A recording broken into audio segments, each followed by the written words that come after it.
प्रिय मित्रों, आज की वीडियो में हम आपको बताएंगे आखिर क्यों करती है औरतें पराये मर्दों को पसंद। मित्रों, एक बार भगवान भोलेनाथ कैलाश पर्वत पर अपने ध्यान में लीन थे, तभी वहां पर माता पार्वती आती है और कहती है कि हे प्रभु, मेरे मन में एक प्रश्न पूछने की आपसे जिज्ञासा है और यह प्रश्न संसार के समस्त पति पत्नियों के लिए है। हे प्रभु, मेरा प्रश्न यह है कि आखिर किस कारणवश संसार की सभी औरतें पराये मर्दों को पसंद करती है। माता पार्वती की बात सुनकर भगवान भोलेनाथ कहते हैं कि हे देवी पार्वती, प्रत्येक व्यक्ति की भावनाएं और रुचियां व्यक्तिगत होती हैं और उन्हें उनके व्यक्तिगत पसंद नापसंद के आधार पर आंका नहीं जाना चाहिए। अगर एक महिला पराये पुरुषों को पसंद करती है तो यह उसके व्यक्तिगत चुनाव का हिस्सा है। हर व्यक्ति की अपनी जिंदगी जीने की स्वतंत्रता होती है और हमें इस स्वतंत्रता का सम्मान करना चाहिए।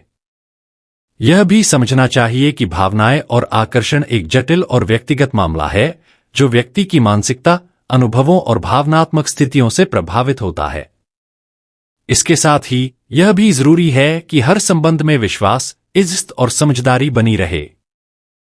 किसी भी प्रकार के संबंधों में ईमानदारी और पारस्परिक समझ की महत्वपूर्ण भूमिका होती है। किसी के व्यक्तिगत पसंद को लेकर नकारात्मक टिप्पणी करने के बजाय हमें समझदारी और सहानुभूति के साथ उसकी भावनाओं और चुनावों का सम्मान करना चाहिए। भगवान भोलेनाथ कहते हैं कि हे देवी पार्वती, मैं तुम्हें एक प्राचीन समय की कथा सुनाता हूं जिसे सुनकर आपको भली भांति स्मरण हो जाएगा।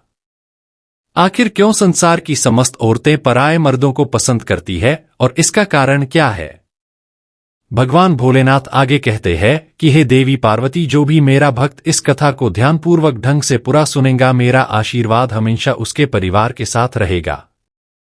यह कहकर भगवान भोलेनाथ कथा को आरंभ करते हैं और कहते हैं कि बहुत समय पहले एक राज्य में एक महान राजा हुआ करता था जिसका नाम विक्रम था। राजा विक्रम एक निष्ठावान और न्यायप्रिय शासक था।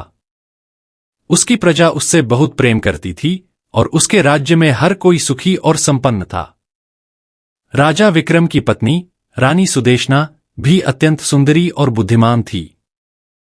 प्रिय मित्रों, भगवान भोलेनाथ आगे कहते हैं कि हे देवी पार्वती, राजा विक्रम के पास सब कुछ था, लेकिन उसके मन में एक सवाल बार बार आता था, क्यों औरतें पराये मर्दों की ओर आकर्षित होती हैं। इस प्रश्न ने राजा को कई दिनों तक व्यथित रखा। एक दिन राजा ने अपने दरबार में सभी विद्वानों और मंत्रियों को बुलाया और उनसे इस प्रश्न का उत्तर जानने की कोशिश की, लेकिन कोई भी विद्वान या मंत्री राजा के प्रश्न का संतोषजनक उत्तर नहीं दे पाया। प्रिय मित्रों, तब राजा ने निर्णय लिया कि वह इस प्रश्न का उत्तर स्वयं खोजेगा। वह अपने राज्य के विभिन्न हिस्सों में घूमने लगा और लोगों के साथ बातचीत करने लगा।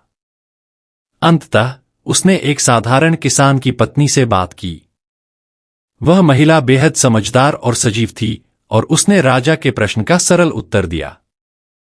महिला ने कहा, महाराज, अक्सर ऐसा होता है कि जब हम किसी चीज या व्यक्ति के करीब होते हैं तो उसकी कमी या गुणों को हम नजरअंदाज कर देते हैं। पराये मर्द इसलिए अच्छे लगते हैं क्योंकि हम उनके गुणों को दूर से देखते हैं और हमारी दृष्टि में उनकी कमियां कम दिखती हैं। वहीं अपने मर्दों के साथ दिन प्रतिदिन के जीवन की वास्तविकताओं में हम उनके गुणों को नजरअंदाज कर देते हैं और सिर्फ उनकी कमजोरियों पर ध्यान देते हैं। यही कारण है कि पराये मर्दों में हमें वही आकर्षण दिखता है जो शायद हमारे अपने में भी होता है, लेकिन हम उसे देख नहीं पाते। भगवान भोलेनाथ आगे कहते हैं कि हे देवी पार्वती, राजा विक्रम को इस उत्तर से संतोष हुआ। उसने समझा कि यह सिर्फ मर्द और औरतों के संबंधों तक सीमित नहीं है, बल्कि यह जीवन के हर पहलू में लागू होता है। जो चीजें हमारे पास होती हैं उनकी कद्र करना सीखना चाहिए, वरना हम हमेशा दूसरों की चीजों की ओर आकर्षित होते रहेंगे। प्रिय मित्रों, इस घटना के बाद राजा ने अपनी प्रजा को भी यह ज्ञान बांटा और अपने राज्य में रिश्तों की ओर भी अधिक कद्र बढ़ाई। राजा विक्रम और रानी सुदेशना ने भी अपने रिश्ते में इस सीख को अपनाया और उनके बीच का प्रेम और गहरा हो गया। प्रिय मित्रों, भगवान भोलेनाथ आगे कहते हैं कि हे देवी पार्वती, इस कथा से हमें यह संदेश मिलता है कि हमारे अपने जीवन में जो भी चीजें या लोग हैं उनकी कद्र करनी चाहिए। क्योंकि सच्चा सुख और शांति उन्हीं में निहित होती है। भगवान भोलेनाथ की बात सुनकर माता पार्वती को समझ आ गया आखिर क्यों संसार की समस्त औरतें पराये मर्दों को पसंद करती है। प्रिय मित्रों, अगर यह जानकारी और कथा आपको जरा सी भी अच्छी लगी हो तो कमेंट में भगवान भोलेनाथ अवश्य लिखना। धन्यवाद।